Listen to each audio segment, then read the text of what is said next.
আসসালামু আলাইকুম, কেমন আছেন সবাই? আশা করি সবাই ভালো আছেন। তো আজকে সন্ধ্যার পরে একটু বাইরে হলাম, ভাবলাম একটু ভিডিও করি।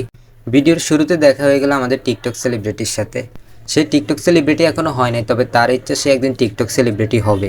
তারেক শুদ্ধ আমি চলে গেলাম বাজারের ভিতরে গিয়ে দেখি নুসরাতের বিয়ে। আর নুসরাত কিন্তু তারেকের বেস্ট ফ্রেন্ডের না। আমি তো ভাবলাম তারেককে না জানিয়ে নুসরাত বিয়ে করে ফেলতেছে। পরবর্তীতে ভালো করে খেয়াল করে দেখলাম এটা নুসরাতের বিয়ে না, এটা নুসরাত ডেন্টাল কেয়ারের সাইনবোর্ড। মূলত আজকে বাইর হলাম কাচ্চি খাওয়ার জন্য। দুপুর থেকে প্ল্যান করলাম আমি আর তারেকে আজকে সন্ধ্যার পরে কাচ্চি খাবো।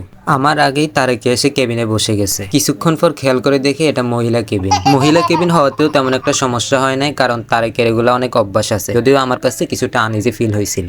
দিনের বেলা মনে হয়েছে একজনে একটা করে কাচ্চি খেতে পারবো, অথচ ইফতার খাওয়ার পর দুইজনেই ফুল লোড।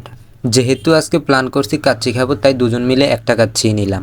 হোটেলের একজন স্টাফকে বললাম ভাইয়া 2টা চামচ দেন। তারেকে বলে না, একটা দিলেই হবে, আমি হাত দিয়ে খাবো। গাইজ, আপনারা কি কিছু বুঝতে পারছেন? আমার চামচের 3বারে যা উঠে তারেকে একবারে তার হাত দিয়ে তার চেয়ে ডবল খায়।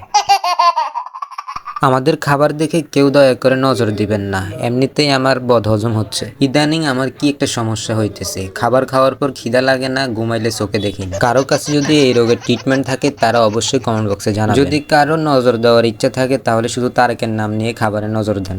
গাইজ, একটা বিশেষ কথা বলতে ভুলে গেছি, তারেক জিয়া কিন্তু পুরো রামগঞ্জে ছায়া পড়ে হাঁটার ক্ষমতা রাখে, যেটা কিনা বর্তমানে ইয়াং জেনারেশনের পোলাপেন পারে না। তাই কেউ তারেক জিয়াকে এত হালকাভাবে নিবেন না। আজকের ভিডিওটি এখান পর্যন্তই শেষ। আর তারেককে নিয়ে আমি অনেক দুষ্টামি ফাজলামি করে থাকি, কেউ বিষয়টা সিরিয়াসলি নেবেন না। তো সবাই ভালো থাকবেন, সুস্থ থাকবেন, আল্লাহ হাফেজ।